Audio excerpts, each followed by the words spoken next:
নিজের হাতে বানাইছেন না? জি। এখন আপনি খান, আপনার আমি 100 টাকা দিব। কেন ভাই আপনি খাবেন? এটা তো আপনার পুডিং। না না, আপনি এটা বানাইছেন না। চিন্তা করছি যে কফি লাভারদের জন্য কফি পুডিংটা করব। সবসময় একটু ট্রাই করি নতুন কিছু তৈরি করার জন্য। আমি আমার নিজের বুদ্ধি থেকে ট্রাই করি। আমি মিরপুর থেকে এসেছি। মিরপুর থেকে আসেন, কয় ধরনের আইটেম নিয়ে আসেন? ভাই আমি হলো চিকেন বার্গার এনেছি। এই যে চিকেন বার্গার 40 করে। এটা মানে অনেকে তো কেক আনছে, আপনি চিকেন বার্গার আনছেন এই কেকের বাজারে।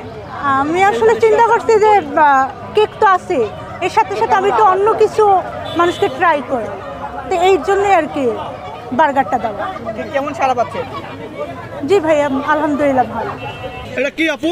এটা কফি পুডিং ভাইয়া। আপনি নিজে বানাইছেন? জি ভাইয়া হোমমেড। মানে পুডিং তো অনেক রকমের দেখছি, এটা আবার কফি পুডিং। আপনি নিজে বাসা থেকে বানাইছেন? বাচ্চাদের জন্য বানাইছি। মানে আপনি বাসা থেকে বানাইছেন? জি জি ভাইয়া। দাম কত আপু?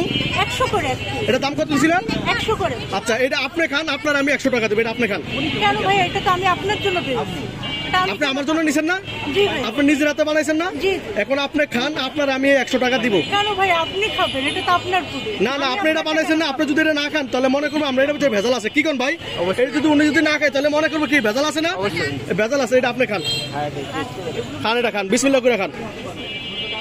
কেমন লাগতেছে বলেন? অনেক মজা।